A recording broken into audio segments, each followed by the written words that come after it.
There is nothing more exciting than the hype of a rookie. Like seeing Luka Doncic hit his first step back, or seeing Kyrie cross up his first victim. Big time shot by Kyrie. Or even seeing Malcolm Brogdon, yes, that Malcolm Brogdon, do this to LeBron. Maybe this dude's gonna be an all-star one day. But for this video, I'm gonna go deeper than highlight dunks and crossovers. I'm gonna rank every rookie of the year from the 2010s. What a pass! We'll see which rookie seasons actually lived up to the hype, and which debuts were truly impressive. Welcome to the NBA, young fella. But what are the rules? Well, I'm gonna base it on stats, team success, sheer dominance, and yes, sometimes my terrible opinions and takes to figure out whose rookie year stands above the rest. And you're gonna hear my process in real time, like why Blake Griffin maybe had one of the best rookie seasons of that decade, why Luka looked like a Hall of Famer, and why MCW, well, might be closer to the end of my rankings than the top. And by the end of this video, once everyone has been ranked, we're gonna know who was actually the best rookie of the year from the 2010s. Okay, so what you're looking at right now is the tier list. This is where I'll be placing each rookie of the year as we go through them. And we're starting with our first candidate right at the beginning of the decade, Tyreke Evans. The Sacramento Kings sensation who put up numbers that only 3 other rookies in NBA history had achieved. But let's see where he lands. Okay, so most of you should remember the 2009 draft. Blake Griffin, James Harden, DeMar DeRozan, Steph Curry, yeah, very much a good draft. But rookie of the year? It was actually none of them. It was Tyreke Evans.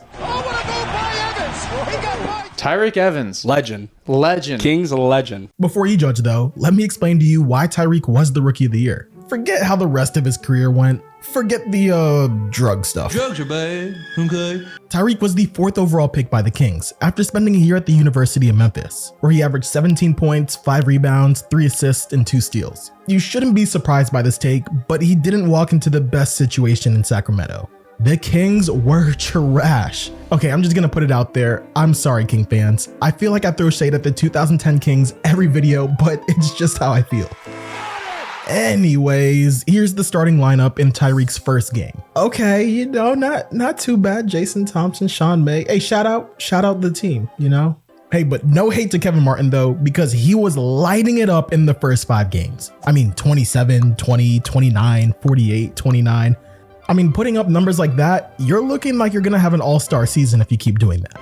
But anywho, back to the video, this isn't a team that you can expect to get wins. Except they kinda did. The revisionist history of this Kings team is kinda crazy. Beautiful move by Tyreke Evans. They weren't a bad team to start the year. Actually, on December 18th, they were 14-16, and that was despite Kevin Martin getting injured after the 5th game. And that's because they were led by the 4th overall pick, Tyreke Evans, who is the engine of the team. Don't believe me? Look at the stat line over a 23-game stretch between November and December. Tell me this doesn't look like all-star numbers, with close to 500 basketball. What made Tyreke so good? Well, he was completely ahead of his time. He was a 6'6" point guard who could handle the rock, create his own shots, and pass a little bit. Sounds like a 2025 player to me. And there weren't many dudes in the NBA doing this at the time. Oh, that was pretty. What a play. Tyreke was explosive, and he lived at the rim. He got to the cup at one of the highest rates in the entire NBA, even as a rookie. He didn't really shoot mid-range shots though, or threes. He just really got to the bucket, and honestly, I can respect it. But it wasn't that simple. He wasn't doing it with pure athleticism. His bag was deep. Oh, if you don't like that, you don't like NBA basketball. He regularly got you with the and again, at 6'6" in 2010, without a consistent jump shot. Point blank, bro could get to a bucket. Like, there was a stretch when he had 7 straight games with 20+ points. Or there's that time he led the Kings to a 35-point comeback and had 18 points in the second half. During that 23-game stretch I talked about earlier, he had a negative 1.1 plus minus and 38.3 minutes. No, that's not winning basketball. But for a rookie tasked with running a below average team while playing Tibbs minutes, that's not bad. Coach Paul Westphal said, "He's the most consistent rookie I've ever seen." RIP coach. Okay, honestly, I may have to rethink Tyreke's ranking. Coming into this video, I thought he would be realistically at the bottom, but now as I'm going through a season, I kind of think a little differently. Okay, so the rest of the season was not too good though. After that 14-16 start, the Kings would go 11-41. They traded away Kevin Martin, giving space for Evans to just shot chuck, to be honest. But it also left Tyreke alone. As the year went on, that became more of an issue. Even as teams focused on him, he kept shooting the same shots. his efficiency started to plummet. And despite having the highest usage rate for a rookie outside of Brandon Jennings, his effective field goal percentage, which accounts for 3-pointers being more valuable than 2s, ranked him among the league's worst, 36th percentile. And by the way, we're going to talk about this percentile stuff a lot, which means distribution among the league. Here, I'm going to show you a little graph of like what the best numbers are and what the worst numbers are, just in case you see it later on in the video. Tyreke never made 3-pointers with this weird shooting form, and not even really at a respectable rate, sitting under 30% all year. I will give him a little bit of a break though, because he was the main focus for defenses. NBA insider John Hollinger, for example, added him to a list called Meet the NBA's Ball Hogs. He's one of a handful of players with a true shooting percentage under 53 and a usage rate above 25. But the visual is what really puts him over the top. The idea of involving people just for the sake of their participation in the offense seems completely foreign to him. Too many times he's passing only as a last resort. It wasn't clear what position he could play. Should he be a point guard or a shooting guard or even a small forward? Should he run the offense or just try to score? Like we said, in the end, Tyreke's scoring didn't translate to winning basketball. Remember that 23-game stretch we talked about earlier? Well, you can throw that away in your memory, because as the year evolved, the team wasn't just bad, they were 5.7 points worse when he played, 22nd percentile in the NBA at the time. The Sacramento Bee wrote, as the losing persists, some of the Kings have become resigned to an offensive scheme that often results in excessive dribbling and a complete absence of ball and body movement.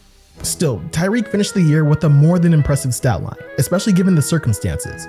He averaged 20 points, 5 assists, 5 rebounds, and 1 steal. And he shot 45% from the field, and yes, 25% from 3, but we can ignore that for now. At the time, he became the 4th rookie to average 20 points, 5 assists, and 5 rebounds. The other players, MJ, LeBron, and Oscar Robinson. Even though Tyreke did it in a way that felt more forced than LeBron and Oscar and MJ's, it's still very impressive. He also made an all-time great game winner against Memphis. Tyreke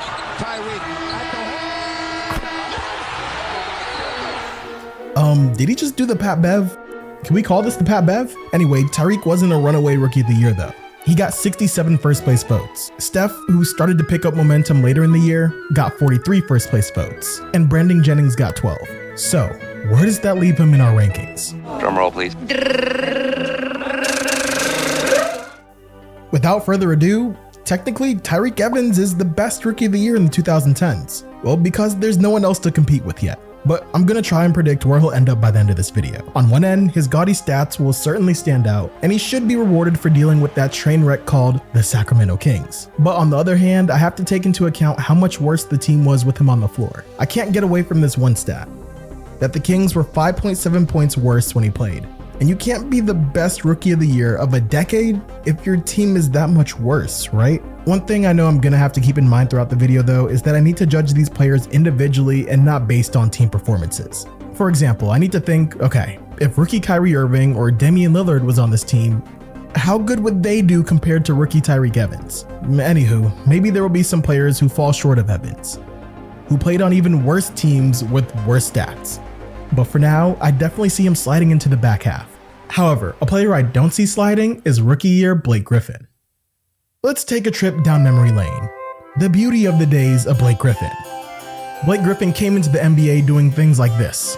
Punched ahead for Griffin. He'll drive. He'll slam dunk. And of course, his first basket was a dunk. The Blazers won. And on cue, Griffin. And that's what most of his rookie year would look like. Dunk after dunk after dunk. So many that he may make it to the Hall of Fame just off of dunks. And some people, like Timothy Mozgov, just caught unnecessary fades. Griffin's screen, pick, roll, slam dunk. Oh, man. The crazy part, Blake didn't even play his first year in the NBA in 2009 through 2010. He would end up sitting out the entire season because of a broken kneecap and a stress fracture in his left knee. Still, he barely had an adjustment period when he finally suited up in the 2011 season. Literally in his first game, he had 20 points and 14 rebounds. In his 14th game, he dropped 44 points, 15 rebounds, and 7 assists. I'm just gonna go out on a limb and say that might be the best stat line we see in this entire video. Just look at what people had to say after his first game. And yes, as we said, he was a high flyer who lived up to his name. Dunk after dunk after dunk. If I'm right, that year he was second in the NBA with 214 dunks, only behind a prime Dwight Howard. And honestly, we need to talk more about how Blake ushered in a new version of the NBA. This idea of playing above the basket. Was he one of the first to really live by that? Okay, I know there are dunkers, like think of Dwight Howard for example, or a young LeBron, but it didn't feel the same, you know? With the pick and roll lobs where Blake literally seemed to levitate in air. I don't know, just an idea, let me know what you think. Anyways, by the time January came around, he was averaging 26 points, 13 rebounds, and 4 assists. He was so good that he was literally getting compared to the best rookies of all time. And honestly, it's already time to start considering Blake Griffin over Tyreke Evans. No shade, no shade. That's just how good Blake was in the first half of his year. But hey, who knows? Maybe I'm wrong. Remember how Tyreke started out hot? Maybe the rest of the year gets worse for Blake. I don't know. We'll see. I'm not giving Blake enough credit though. It wasn't just the dunks or the hype. His passing was also elite for his age and NBA tenure. A quote from the New York Times, "Griffin is the reigning king of NBA spectacle, but his passing aptitude should serve as a reminder of the substance in his game. The dunks are great, but it's multiple layered impact that has paved his early road to stardom." When Mahoney wrote this at the midseason point, he had 7 or more assists 5 times. The only other forward to do so, LeBron.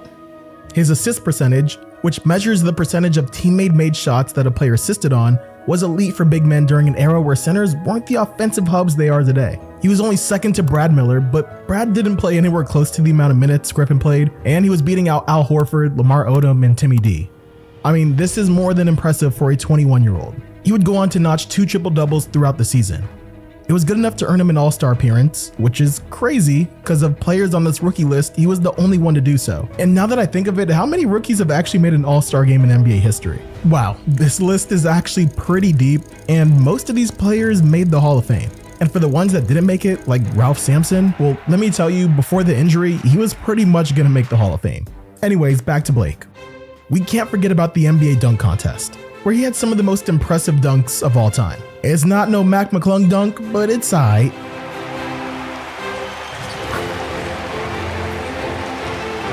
Still, there were questions about how good he could be. Much of it centered around his ability to expand his jump shot.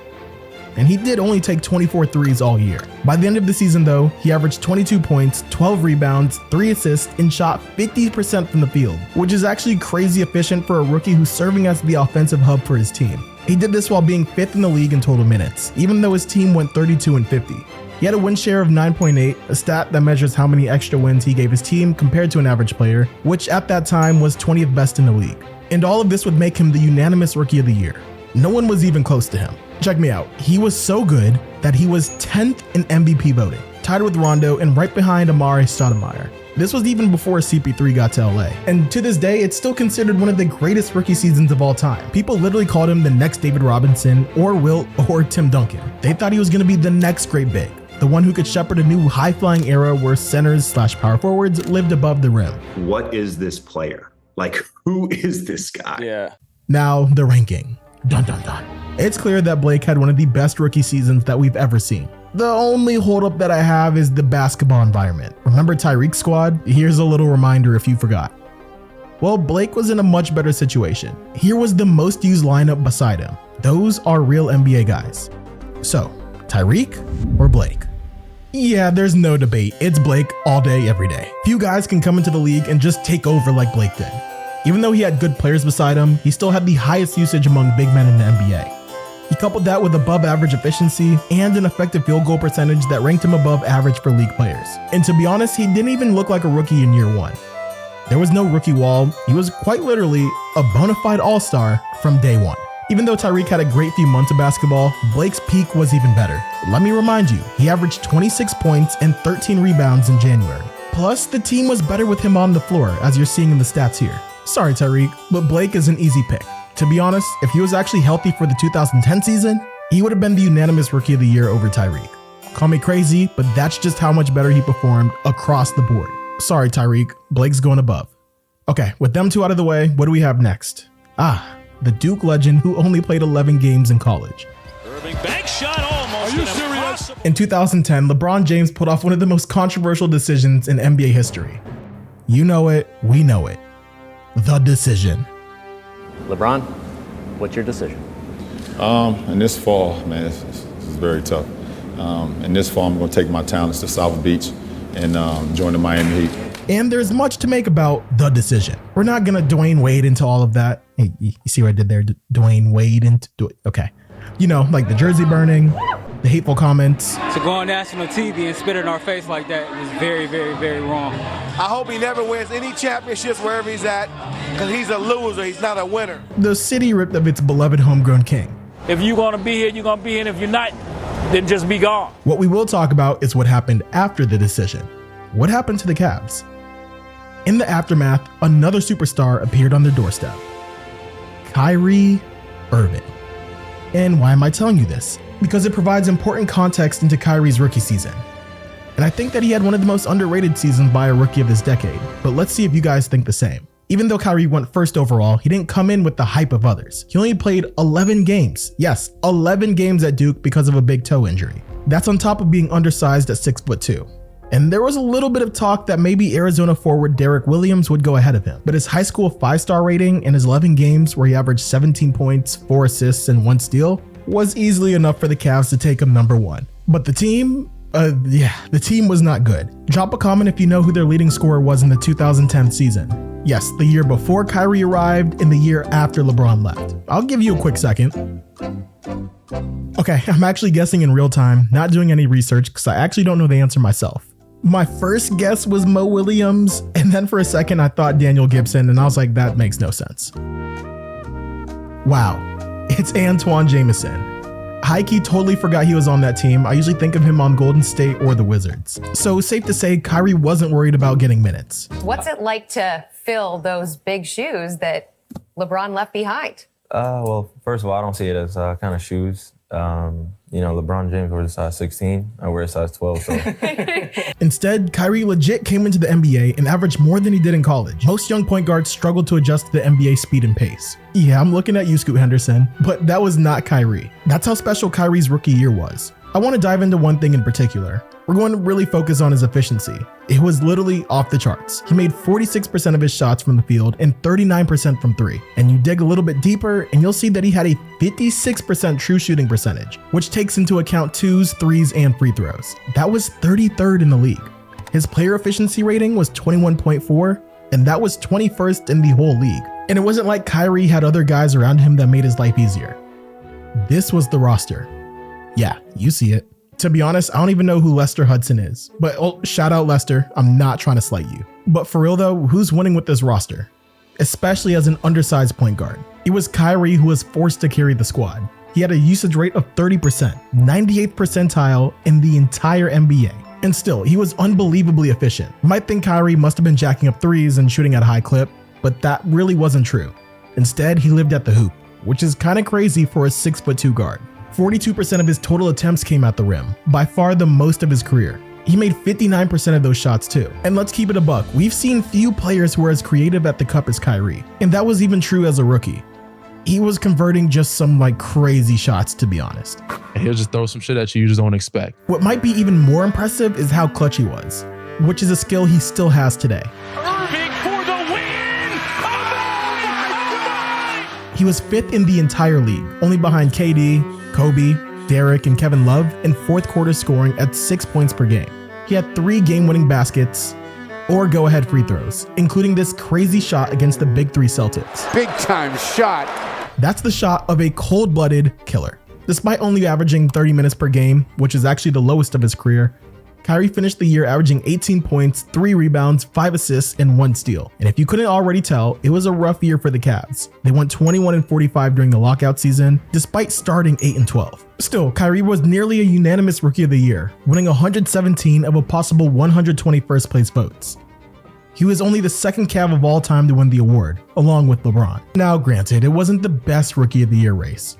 Ricky Rubio came in second, averaging 11 and 8. But shooting, he was 35% from the field. And then Kenneth Faried, the Manimal, was third. Notice another thing? Kyrie was the youngest and the only teen of that Rookie of the Year group. Still, it's interesting to see how people saw Kyrie. Here's what CBS News wrote about him in Rubio. Quote, "The two players represent the poles of how to play the point guard. Irving is the scorer who can distribute, whereas Rubio is the distributor who can score. They compared him to the raw explosiveness of Derrick Rose and the wiry strength of Allen Iverson. There was even talk that he was better than LeBron's first year. So yeah, it was an amazing year for Kyrie. Clutch playmaking and high efficiency in a terrible context. And because of that, we've arrived at our first conundrum. Dun dun dun. No, it's not you, Tyreke. We already know you're number 3, so you can chill out for a while. This one is between Kyrie and Blake.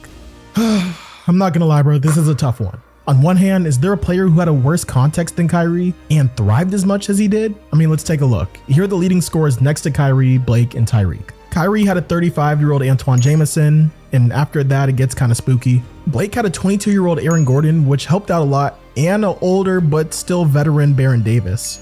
And Tyreke, well, outside of Kevin Martin leaving and Carl Landry not playing that much, pretty much just had a prime Beno Udre. So while I still think Tyreke had the worst team, Kyrie's team wasn't that far off. Okay, Tyreke's out of it. If I'm asking myself, who would I rather have for 1 year? Rookie Kyrie or rookie Blake? I'm probably gonna go with rookie year Blake. It pains my soul, but Blake was putting up 22, 12, and 4 as a rookie. The combination of size and athleticism and feel for the game, you just can't teach that. And it's not a knock to Kyrie, just more of a respect to Blake. Also, Kyrie wasn't dunking over cars. But I do see Kyrie staying pretty high though. We'll see, on we go. Now we'll shift gears to another guard, Damian Lillard. Lillard takes it by Shumpert up and down. Midway through his rookie year, Damian Lillard dropped 26 points with 10 assists. And that's when Shaq finally said something eye-opening for once on TNT. Quote, "Let me tell you something, America. I know you love LeBron. I know you love Kobe. But add this kid Damian Lillard to your list. He's a player. You know Shaq. He can definitely be a troll." But that prediction was spot on. The thing is, it was kind of a hot take at the time. Not everyone thought Dame would become Rookie of the Year when he was drafted out of Weber State, a school in Utah. He was a 6'2", 22-year-old who had already endured foot surgery. Yeah, he averaged 24 points per game at Weber State, but it was against poor competition on a team that needed a jack. Dame walked into a locker room that, unlike many of the players on this list, actually had some pieces. Most importantly, he had LaMarcus Aldridge, who was in his 7th season and coming off an all-star appearance. But trust, Dame wasn't just a sidekick to LA, and he definitely showed him that in his first game when he dropped 23 points and 11 assists. Lillard against Blake. Scores off the glass. That's a thing of beauty. Like we said, it wasn't just LA's team. Dame's usage rate was 26%, which was among the best for combo guards, and he was exactly the point guard they needed. The Blazers were 10 points per 100 possessions better when he played. Also, I know I used the usage rate to compare the Rookie of the Years, but have you noticed that the best Rookie of the Year so far have the highest usage rating out of all rookies, and are usually close to the top in the league itself? People were blown away by the maturity of his game as a rookie. Mercury News wrote, "What's dropping jaws around the league about Lillard, the 6th overall pick in the 2012 draft, is how complete his game is. He's not just dominating with athleticism or simply scoring in bunches. And to me, that's the most impressive thing, how complete his game is. Defensively, he struggled, but offensively, he did it all. Shot the 3, scored at the rim, found his teammates, even knocked down some middies. It's hard to find a more complete 3-level scorer on this list, especially doing it at 38 minutes a night. Each month, he hovered around 18 to 20 minutes per game and 6 assists. It was enough to earn NBA Rookie of the Month in the West all year. Some people wondered whether he might make an All-Star game come February. Even LeBron saw it, saying, "I just think of how under control he is. It's like he's been here before. He's never out of his comfort zone. He's never too fast, he's never too slow. He plays in his own lane." And that's actually amazing, especially when you consider one of his weaknesses pre-draft was his ability to actually be a point guard and playmaker. And there were questions about if he could translate from a bad college league to the NBA. And well, he answered every bell. Lillard with 1. Lillard for 3. Yes, sir! And don't forget, rookie Dame had some athleticism. He had a quick twitch to him, something that we forget in his old age. And I'm trying not to be ESPN and just pulling out some weird, obscure advanced stats. The impact was real. He helped lead the Blazers into the playoff hunt. Midway through the season, they were 25 and 23. And before a 13-game losing streak to end the year, they were 33 and 36. So this was a legit playoff contender. And during that stretch when they lost 13 games, LA missed 6 of those games. I'm not making excuses. I'm just trying to prove that Dame wasn't simply just shot chucking. He contributed to winning basketball. When him and LA were on the court, they were 1.1 points better per 100 possessions. Yes, that's an above 500 team. Honestly, I'm already starting to wonder where he'll stack up against Kyrie. Dame had a better situation, but it's hard to argue against his productivity. In many ways, I think their seasons were quite similar. Both small point guards who shot the ball so well for people so young. On the year, Dame averaged 19 points, 6 assists, and shot 42% from the field and 36% from 3. He played in all 82 games, despite averaging 38 minutes per night. You want to know how many minutes that was? It was literally the most in the NBA. The first time a rookie held that honor since 1969. Let's run through some more records that he set. He had 41 20-point games, 10th in the NBA. He set the rookie record for threes, 185, and his 19 points per game, that was the most by a Blazer point guard ever. The Rookie of the Year battle wasn't even close. Even though AD went #1 and nearly averaged a double-double, Dame was a unanimous selection. And now here I am getting this award, and I'm not surprised by it. And that's not meant to be a cocky statement, but I'm not surprised by it at all because I know that I put the work in to put myself in this position. Okay, so where does that leave us? Because we've got another tough one. No, Tyreke, you're not in this discussion either. You're good, bro. We're gonna put you at the bottom for now. We got MCW next, and then we can talk about you. All right, let me make you a little graph here. Okay, so you're gonna see here that Blake, once again, in my opinion, is just a hair better than the two guards. Again, his dominance was unparalleled, but I think Kyrie was a tad more efficient. Let me remind you, he was one of the most efficient players in the entire NBA. Plus, he did it in less minutes on a worse team. Dame did have LaMarcus Aldridge and 4 years of college under his belt. Kyrie had 11 college games in comparison. That makes a huge difference. Playing point guard in the NBA is hard, really hard. The game moves so fast, and it's your job to organize literally everything. Even as fans are screaming, the teams are doubling you, and 6'10 centers sprint like gazelles in the league. Dame was older, and he had time to adjust, so you would basically expect him to be ready by that point. But not Kyrie at just 19 years old after so few college games. Again, I'm open to changing my mind. Let me know what you think down below. And hey, maybe I will change it as we get further in this video. Who knows? But for now, I got Blake, Kyrie, Dame, and Tyreke.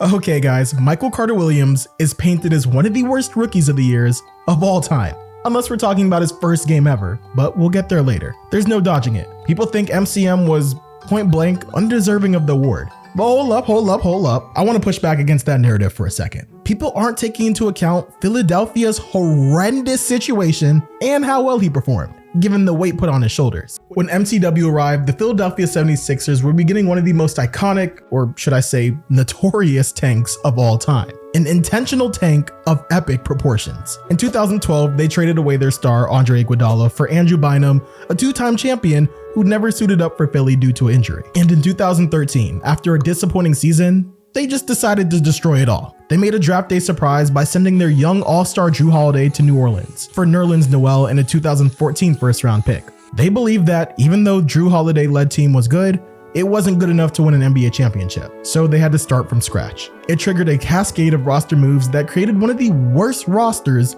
of all time, and we'll get there a bit later. And that's what Michael Carter-Williams walked into during his rookie year with the 76ers.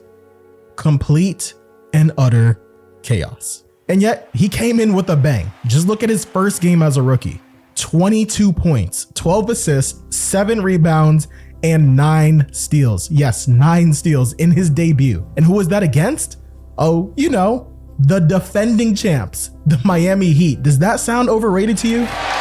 Michael Carter-Williams, after the ball was tipped, romping down the floor. And then 2 games later, he dropped 26 points, 10 assists, and 3 steals to defeat the Chicago Bulls. The Sixers went 3-0 during MCW's first 3 games. Yeah, whatever for tanking.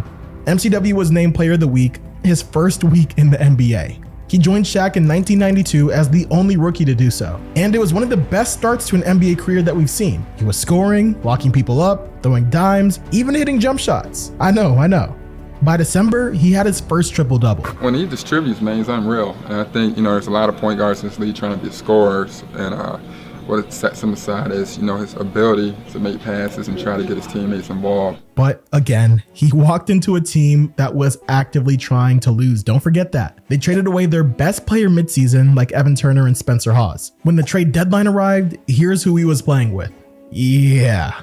Not great. Like we said earlier, this might be the worst roster of all time. How many of these players do you even remember? It's hard to play point guard in the NBA, and it's even harder when your team doesn't want to win. Despite Philadelphia going 19-63, MCW finished the year averaging 16 points, 6 assists, 6 rebounds, and 1 steal. Though he too often gambled for steals, he proved to be an NBA level defender, which is something that never went away throughout his career. He was a really destructive long guard who could create turnovers, get out, and push the pace. That team loved to run, and MCW made it go. And he was a great rebounder for a point guard, and he spammed steals, regularly leading to runouts. That year, despite how bad they were, The Sixers were first in pace and first in steals, in large part because of MCW. He reminds me of a Lonzo Ball type of player who really never figured out his role or how to shoot. The team was better with him on the floor too. Their offensive rating jumped by 6 points per 100 possessions when he played. And you know what? Maybe, just maybe, he should be higher than we think. Well, we haven't talked about a few things though. He wasn't the most efficient. He shot just under 40% from the field and, 26% from three. And he turned over the ball a lot, 3 times per game. But you know the weirdest part? Michael Carter-Williams actually attempted more threes per game than Tyreke Evans, and almost shot as many as Kyrie Irving. But even at the time, people were hating on him. Those haters said that he was merely the Sixers' only player who knew how to play basketball, other than the process legend Tony Roten, of course. They'll say he shot below 40% for long stretches of the season. They'll say he got great stats because, well, someone has to get stats in a 48-minute game. And they'll say he was stunningly inefficient. And honestly, I can't argue. Just take one look at his efficiency numbers from that year and it gets real spooky. Okay, here's where I land. His rookie year was definitely good. I mean, 16, 6, and 6. I don't care what any talking heads have to say, that's a successful rookie year. But I do need to put him in the context of this draft class. This is considered one of the worst draft classes of the 2010s. Here are the top 5 picks. Anthony Bennett, and I know how YouTubers feel about him. Victor Oladipo, Otto Porter Jr., Cody Zeller, and Alex Len. For context, only 3 players in this class averaged 30 minutes or more per game in their rookie year, so MCW didn't really have any competition. As Sports Illustrated wrote, most big picture statistical indicators rate Carter-Williams' debut season as inferior to that of many previous Rookie of the Year winners. So yeah, the underwhelming draft class helped his ability to get the award, and in another class, that likely wouldn't have been true. With all that being said, he still ran away with the Rookie of the Year, earning 104 of the possible 124 votes, with Victor Oladipo coming in second. So where does he rank for me? Is he actually the worst of the 2010s? Okay, Tyreke, we are back. Let's call you back in the video. Now, I'm just gonna cut to the chase. MCW ain't going nowhere near Dame, Kyrie, or Blake.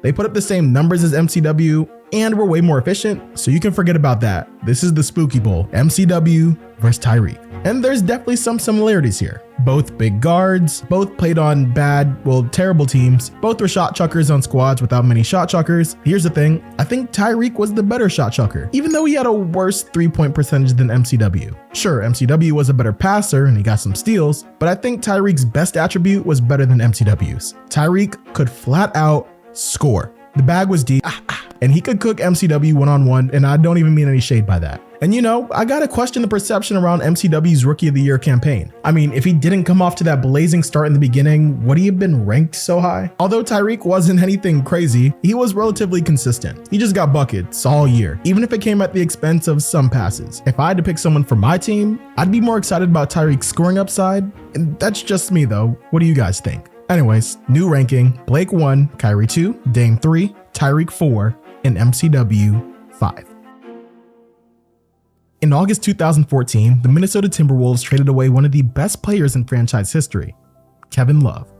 It was the end of an era where Love filled the stat sheet, vacuumed up rebounds, and threw countless crazy outlet pass after outlet pass. But here's the thing, it never produced many wins. LeBron came calling, and when LeBron comes calling, well, you know what happens, whatever LeBron wants. And that happened to be Kevin Love. But who fell into the lap of the T-Wolves? It was that year's #1 overall draft pick. In exchange for Love, the Cavs sent back one of the best prospects in years, Andrew Wiggins. He is the future of the Timberwolves organization, the face of their organization. The Canadian superstar who could save the franchise. He was an ultra-athletic wing who could fly like young Kobe and lock up the other team's best player. He was the consensus #1 recruit in the country, and as a freshman at Kansas, he averaged 17 points. And let me tell you, the hype was unreal. He was compared to LeBron, Vince Carter, Kobe, and of course, his nickname was also Maple Jordan. It was a blessing that dropped from the sky on the desolate Minnesota Timberwolves. But Wiggins started off his season kinda slow. He only averaged 12 points in his first full month of basketball in November. Coach Flip Saunders even called him out for his effort. And whatever the heck Flip said, flipped the switch, because Wiggs got into a groove as the year went on. Before the All-Star break, he averaged 15 points. After the All-Star break, he averaged 20 points in 39 minutes per game. And then in April, the last month of the year, he averaged 23 points per game, 6 rebounds, and 4 assists. Let's pause here real quick. So far on our list, he's the only player who showed clear, quantifiable improvement throughout the season. Most of the other rookies were pretty consistent from start to finish. And I credit Wiggins for this growth. We should judge him more for where he ended rather than where he began, because he ended up putting up Blake Griffin all-star numbers. But what changed? Bleacher Report took specific note of his aggressiveness in attacking the rim, nearly doubling his free throw attempts in the second half of the year to almost 8. They wrote, "It was soaring level of efficiency that made Wiggins so much better. Instead of settling for contested pull-up jumpers from mid-range zones, he attacked the basket with ferocity." That's one of the most impressive stats about Wiggins. He was an elite finisher even as a rookie, getting to the rim on nearly 40% of his field goal attempts. And he scored 64% at the rim, and that ranked him among the best of wings. He had some amazing moments where he looked like undoubtedly the centerpiece of the franchise. He could jump out the gym, and he could really score, despite being a rookie whose offensive scoring was questioned coming into the draft. After that slow start, he scored double digits in all but 2 of his final 56 games. During that stretch, he shot 45% from the field. So say what you want, but he could get to a bucket. And here's a prime example. In January 2015, Love made his homecoming to Minnesota, but it was Wiggins who stole the show, dropping 33 points on 14 of 25 from the field, justifying the T-Wolves' choice in building around Wiggins. And oh yeah, there was this dunk over Rudy. Off of 2 feet over Rudy is crazy. But what do we think, chat? Was this a better dunk than Blake over Mozgov? Heck no, Blake and DeAndre Jordan have some of the best dunks in NBA history. Anywho, as Wiggins continued to play better, it wasn't odd to see headlines like this.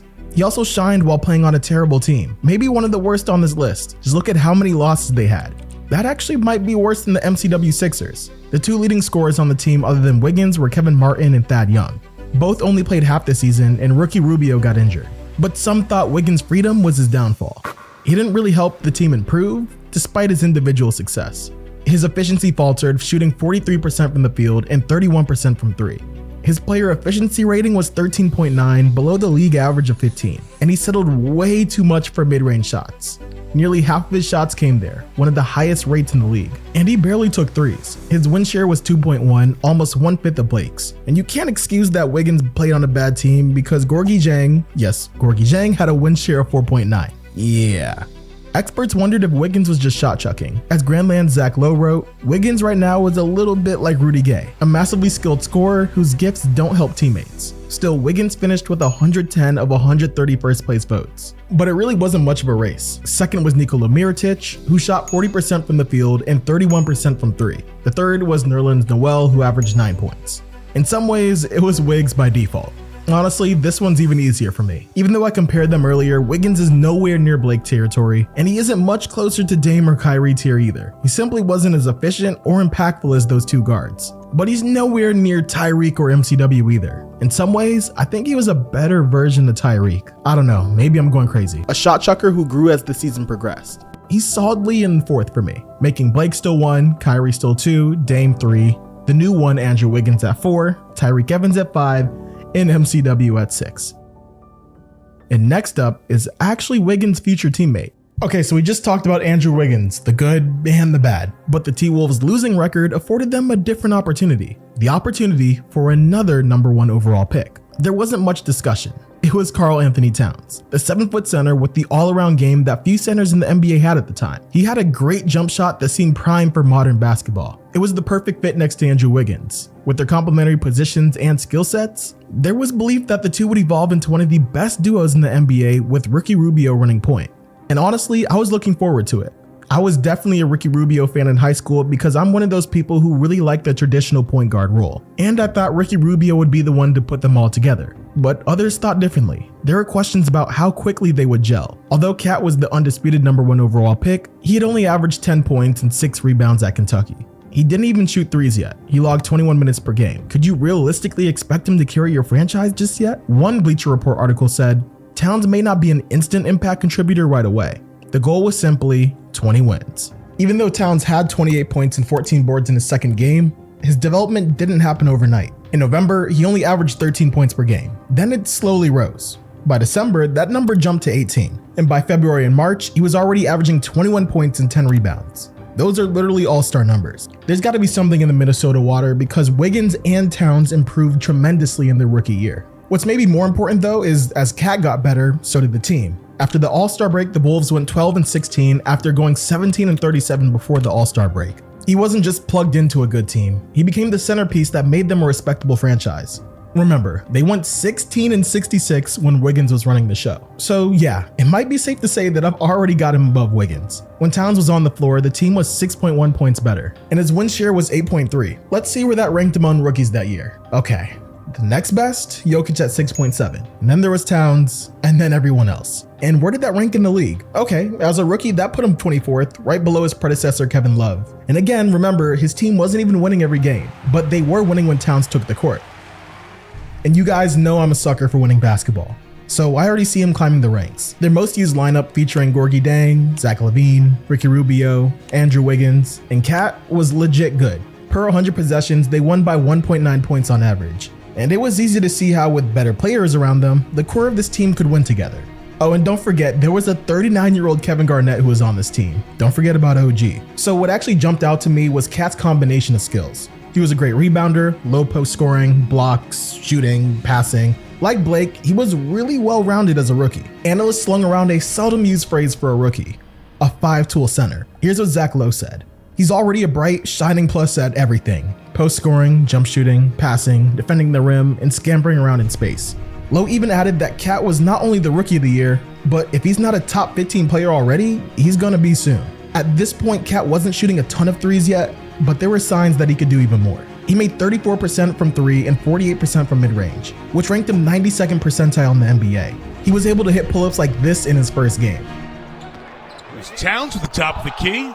That's some Mitchell Robinson workout tape stuff. A little story time. My guy Ben, who's actually helping me write and make this video, actually got to witness Cat in high school, and here's what he had to say about him. So I saw Cat play when I was probably in middle school.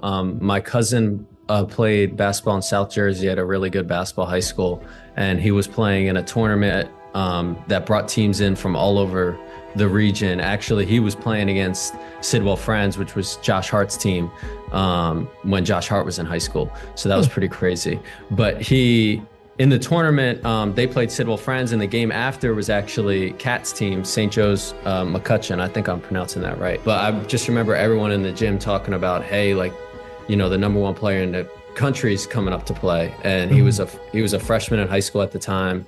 And I just remember I just had this vivid image in my head of him coming off like down screens and off ball screens and just jacking up threes. And I had never seen, let alone a 14-year-old high school freshman, I had never seen like a 7-footer shoot the ball like that. And it was just smooth, and it was so clear, like he was a shooter first and foremost. And I just remember when he went to Kentucky, and I don't even know if he shot maybe 1 3 a game, just being like, why isn't he shooting threes? I thought that was all he did.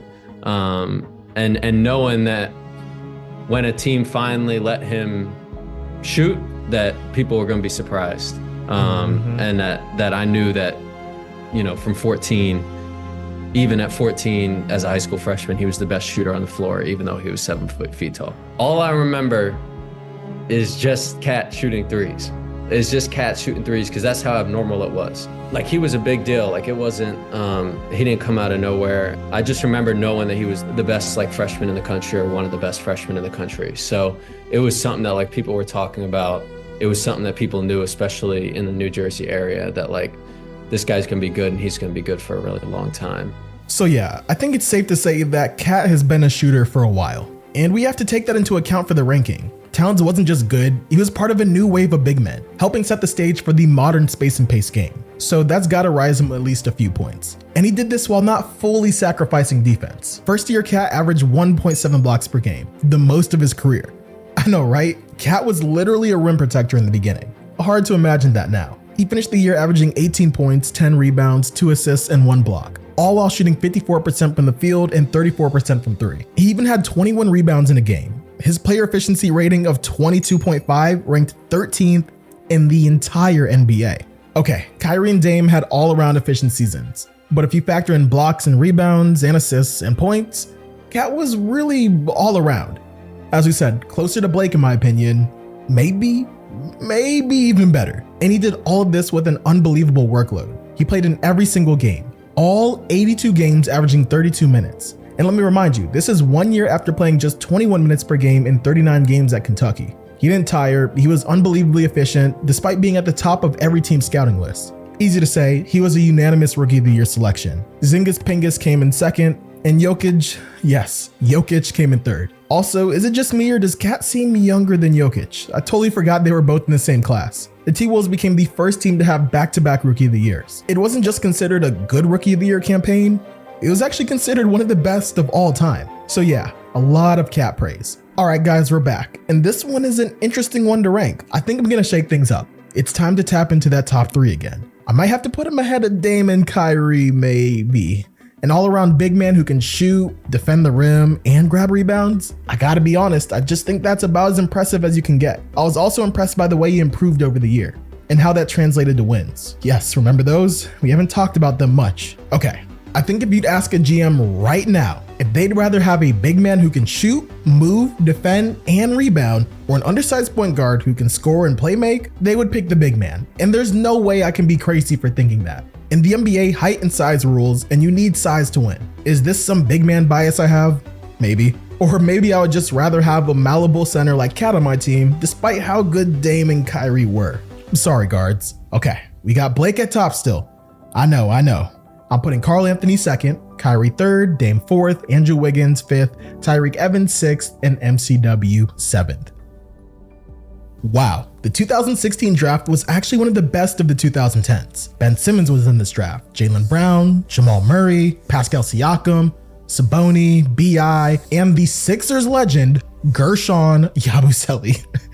Even though Joel Embiid was considered a rookie after sitting out 2 years due to injuries. Wow, so there must have been plenty of options to win Rookie of the Year, right? The Rookie of the Year was Malcolm Brogdon. Honestly, to this day, I'm still confused. How did Malcolm Brogdon actually win Rookie of the Year? Let's break it down. We've had a lot of really high picks win this award in this video. Actually, let me show you right here. Here's where all the Rookie of the Years in the 2010s were selected. All right, we got these players up top, and all the way at the bottom, we have Malcolm Brogdon. Brogdon was literally drafted 36th overall after he stayed 5 years at Virginia, including a redshirt year. Scouts saw an elite college defender who was both the ACC Player of the Year and Defensive Player of the Year. And I think that was the first in conference history to achieve that. He had a great feel for the game and a great head on his shoulders. His nickname, the President.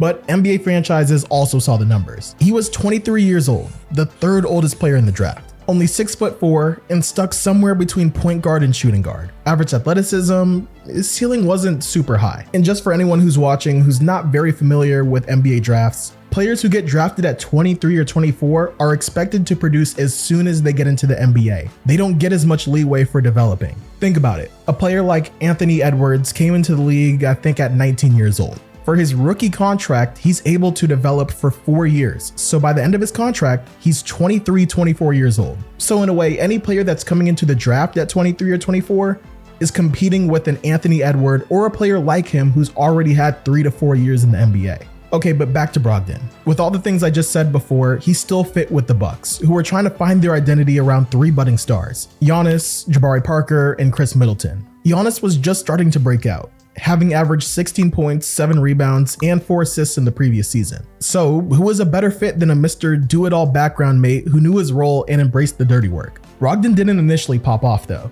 In November, he averaged just 7 points in 21 minutes. Not bad, but not Rookie of the Year material. There were silver linings though. In those 21 minutes, he had a plus-minus of 6.3. The next month, his plus-minus grew to 8.4. It was clear that the Bucks were better on the floor with Brogdon playing. There were some openings in the lineup too. Chris Middleton went down with a hamstring injury, and our old friend Michael Carter-Williams was traded before the season. Then there was Matthew Dellavedova. Remember him? Cavs legend? Well, he hurt his hamstring for a short time, and Brogdon seized the opportunity. The turning point, in my opinion, happened on December 31st, 2016, when he had a triple-double in a then season-high 38 minutes against the Chicago Bulls. And he was actually the first rookie in team history to record a triple-double. And after that, he was off to the races. He had 10 straight games with double digits, and made himself a rotation piece on a team with playoff aspirations. I'm not gonna lie, it's actually pretty simple what made Brogdon so good. And this is the first time I've even referenced this fact during this video. He just understood his role. He didn't turn the ball over, he didn't take bad shots, and regularly got downhill with vengeance. He was the high energy glue guy. Hey, ain't coming, Jet. Coming, Jet. He was a good defender with a 6'10" wingspan who took on assignments like Bradley Beal, Devin Booker, and Klay Thompson. He even hit 40% of his threes and 43% of his catch and shoot opportunities. That helped open up space for Giannis, and they killed it together. According to NBA math, in the 1,305 minutes they shared the floor, they outscored opponents by 5.3 points per 100 possessions. In fact, Giannis-led lineups performed 2.5 points per 100 possessions worse when Brogdon was on the bench, thanks to declines on both ends of the floor. The stat that really stands out to me, he was first among Rookie of the Year candidates in win shares at 4.1. And see, that's actually the most important thing to me about Brogdon. His win share wasn't higher than lots of Rookie of the Years in the 2010s, but his team won, and they won because of him. But before you start saying he wasn't flashy or that he just mooched off of Giannis, let me show you this. Brogdon, where did that come from? You know, better yet, let's show that LeBron dunk again. It's the closest three-point shot. If you want to remember anything about Rookie Year Brogdon, I hope it's those dunks. Now, there were some aspects that were less impressive than other guys in this video. He finished the year just averaging 10 points. And where do you think that ranks all time among Rookie of the Year picks? Well, let me answer for you. Last. His usage rate lagged behind at 20.4%, 53rd percentile of combo guards. He had to carry a relatively small load. Many of the ROIs in this video had a horrid supporting cast where they didn't have the luxury of an off shooting night. But Brogdon did. He would end up finishing the year averaging 10 points, 2 rebounds, and 4 assists, and only 1.5 turnovers. Most importantly, he helped lead the Bucks to a winning record at 42-40. They earned the 6th seed in a first-round appearance, where they lost in 6 games to the Toronto Raptors. During that series against the Raps, Brogdon logged 30 minutes per game and started every game. And as you know, most rookies get forced off the floor in the playoffs, but not Brogdon. Showed a lot of promise, steadiness, consistency, and what have you, and they were a playoff team. I think that matters. I think we've got to put a price on that, something of value on that. The Bucks' success came despite major injuries. Don't forget, this is the year that Jabari Parker averaged 20 points per game and looked en route to a long and all-star filled career. Then he tore his ACL and, well, never quite recovered. It was Brogdon, through all of this, that stayed consistent. He logged 75 games and averaged 26 minutes per night. Brogdon knew his biggest strength too.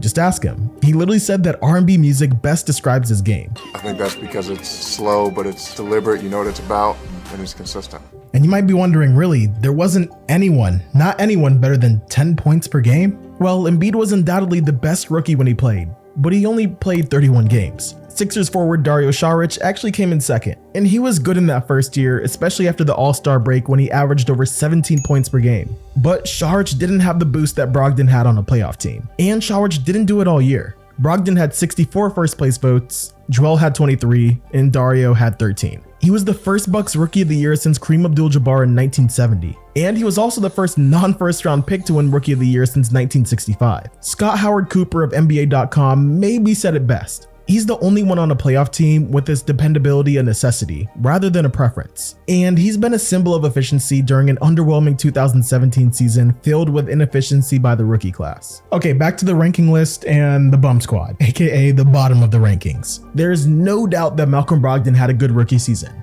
For the first time in this video, someone actually made the playoffs. And Brogdon was an integral part in that run. And I'm not taking that away from him at all. He also did this to Kyrie. Brogdon takes it right at Kyrie Irving. Wow! Look out below for Malcolm Brogdon. So, yeah, I think he's over Kyrie. Nah, I'm just playing with y'all. I think honestly, if Dame or Kyrie were on that team, they probably would have done better than Malcolm. It's more interesting to put him next to Wiggins and Tyreke. While I think both of those guys would have cooked Brogdon one-on-one, I don't know if they could have matched his selflessness persona that clearly fit well with the Bucks. However, the same could be said vice versa. I don't see Brogdon averaging 20 a game on a bad team as a rookie. You have to give props to Wiggins for the load that he carried, and again, how much he improved as the year progressed. And I think Tyreke is better because, well, think about this. If you put Tyreke on Milwaukee, just how good could he have been? Let me show you that Sacramento team he was on again. Kevin Martin played less than 30 games. Same with Carl Landry. Sad to say, but Brogdon got lucky falling on such a good team.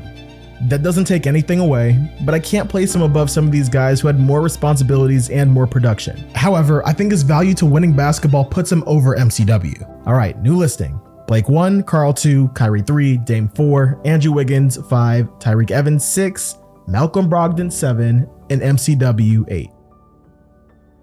Hold up, did someone say playoff teams? I have another person for you. Okay guys, I'm gonna need you to stick with me, alright? We need to cleanse our minds of current day Ben Simmons. Please, just for 10 minutes, just give me a chance, alright? Just forget that he refused to shoot, dealt with various injuries, and caused, well, indefensible damage to the entire city of Philadelphia. Please, just for a little bit, let's go back to a beautiful time. Back when Ben Simmons was a rookie. A rookie who could do this. Simmons, the wraparound jam! And a little extra sauce from Simmons. And this. Simmons, pretty play for Sharge. Yeah, this Ben Simmons. Okay, let's go back to this fairy tale land. When Ben Simmons enters the NBA, he comes into a city and franchise that's finally starting to feel a little hope. After the failure of Michael Carter-Williams, which we discussed earlier, and multiple years of a painful tank, including one season where they went 10-72, there was finally light at the end of the tunnel. That light? Well, his name was Joel Embiid. Embiid had just played his first year with loads of promise, taking the NBA by storm with guard handles, big man slams, and pretty nice looking turnaround fades. How good could he be? What if they paired him with, an elite point guard? A point guard who could wreak havoc on perimeter defense and coordinate the offense? Well, that was Ben Simmons. After 1 year at LSU, Simmons came into the NBA compared to LeBron James, hailed as this possible new age NBA player, an ultra athletic point guard who was the fastest player on the floor and the best passer, even though he was 6'10" and the size of a center. So yeah, it's safe to say that people were excited. At various points in his career, he's been compared in terms of skills to a LeBron James type of player, but also a little nervous. Joel had only played 30 games in his first year. Ben Simmons missed his whole first NBA season with a bone fracture in his foot. Could this duo stay healthy? And, well, if they stayed healthy, would it really work? As you can see here, they like to operate in the same spaces on the floor. And if Ben wouldn't shoot, would that clog the paint for Embiid? Those critics were 100% wrong. Yes, I said that. 100% wrong. Ben Simmons completely shifted the Sixers' potential. They went from 28-54 to 52-30, blossoming into a team that was expected to win multiple playoff series. And that was because of Simmons in his rookie year. He came into the NBA knowing his role from day one. He set the tone of that team. He organized everything, he pushed the pace, and he did the things that Joel didn't do. He always seemed to make the right play too. The ball never stuck to his hands, and he was one of the best drive and kick attackers from day one. He led the entire NBA in passes made by 1,000, beating Nikola and Russell Westbrook. Even in his rookie year, he was regularly tasked with superstars. The person that he covered for the 3rd most minutes, LeBron James. And the 6th most, Russell Westbrook. 2 completely different players and positions. Of the people on this Rookie of the Year list, he was probably the best defender, and I'm not really sure if anyone came close. On offense, Ben knew how to complete Embiid, and they were lethal together. Their most used 5-man lineup that year was plus 20.3 points per 100 possessions. When Embiid and Simmons played together, they were plus 15.3. Those aren't just decent numbers, that made them one of the best duos in the league. But rookie year Ben also got his. He wasn't just feeding off of Embiid. Ben constantly got to the rim at one of the highest rates in the NBA, and he was still an extremely efficient finisher at 71%, 95th percentile for combo guards. And believe it or not, that rookie year was Ben's highest usage rate of his career at 25.9%. And yeah, there were some times where Sixers fans wanted to build around Ben Simmons and not Embiid. During his rookie year, Ben Simmons arguably had one of the best stretches of his career, and the team would end up finishing the season on a 16-game winning streak. And if you remember, during that streak, Joel actually sat out because he had an orbital fracture. So that left Ben Simmons to run the team for the final 8 games, where he averaged a near triple-double and shot 61% from the field. And the team flew around the floor with Ben anchoring everything. We were winning those games because we had just incredible balance. It wasn't like Ben just, I'm going to score more now that Joel's out. I think Ben has always found as much, if not more, joy in making plays for his teammate, getting assists. And you probably realize by now that I'm really not taking any Ben Simmons slight. I don't care. Across the season, he averaged 15 points, 8 assists, 8 rebounds, 1.5 steals, and shot 54% from the field. He helped lead the Sixers to a playoff appearance, and that can't go overlooked. The Sixers team went 52-30 and won a series against the Miami Heat. which happened to be the series where Embiid sat the first 2 games. Unfortunately, they lost to the Kyrie-less Celtics in a disappointing second-round exit, but they still had some moments. Turnover though by Boston. Now Simmons in transition. What a pass to Embiid! My goodness! Posterizes Baines and the foul. I know Philly fans are really feeling it right now, but there was a lot of controversy around Ben Simmons, and honestly, I'm interested to see what you have to say. After sitting out his first year due to injury, does he count as a rookie? We all know Donovan Mitchell's answer. For me personally, I don't consider him a rookie, nor do I consider Blake Griffin a rookie or Chet Holmgren. Technically, they're still a rookie because they never played an NBA game, but in my opinion, part of being a rookie is adjusting to the NBA lifestyle off the court as well. And if you get a year to get adjusted to the lifestyle outside of the game, in my opinion, it makes it a little bit easier during the game. But on a technicality, yes, they were rookies, because technically they've never played against the speed, size, and IQ of an NBA player before in game. But on the other hand, could you beg the question that it's actually harder to come in on a second year after being injured the first year? I don't know. That's a question for later, because if not, I'm just going to keep rambling on. But let me tell you, during this Rookie of the Year race, it was a huge controversy, especially because on the other side, Utah's Donovan Mitchell, the 13th overall pick, was tearing up the NBA, averaging 22 points per game after the All-Star break. Okay. I think if you rank him, he's definitely got to be 1 or 2 in the Rookie of the Years of the 2010s. And I'm not sure there's much argument about that. The only player that compares to him so far is Blake Griffin. Yeah, Ben had Embiid to help him out, and for all of his success, he was the number 2 option. But Blake was doing that all by himself. Well, he had Eric Gordon, but you get the point. He was the Clippers. And I don't think Ben could have carried the team like Blake did. That's why I'm still probably going to go with Blake for number 1. However, Ben elevated his team from tanker to contender. Look at Philly's record in 2017 versus 2018. And for that, more than anything, he deserves to be the number 2 player on the big board. Yes, over Kat, over Kyrie, and Dame. If you really think about it, he's the one player on this list that put it together. He had the great counting stats, but he also won basketball games. Rookie year Ben Simmons could have fit and contributed to any team in the NBA. Just don't let modern day Ben fool you. All right, well that puts the new ranking at Blake number 1, Ben number 2, and everyone else behind him. But hold up, there's one more player that needs to be considered atop this list. Luka Doncic was a prodigy from the day he was born, and if you watched any of my videos, you've already heard this from me before. I've literally covered everything from his childhood to making the NBA. You know, like when he had a 54 point, 11 rebound, 10 assists, triple-double at 12 years old, and joined a Spanish professional franchise at 13. Yeah, he's been legit. But believe it or not, Luka wasn't the number 1 overall pick. That was DeAndre Ayton. Execs were worried about Luka's lack of athleticism. Could someone who could barely run or jump become an NBA superstar? It's definitely a question they had back then. And obviously guys, Luka can run and jump. Just take it with a grain of salt. He walked into a Mavs team that had some vets like Harrison Barnes, Wesley Matthews, and DeAndre Jordan. It was also Dirk's last go-around if you remember that. And they had another budding young star, Dennis Smith Jr., the former 9th overall pick who averaged 15 points and 5 assists as a rookie. But Luka's different.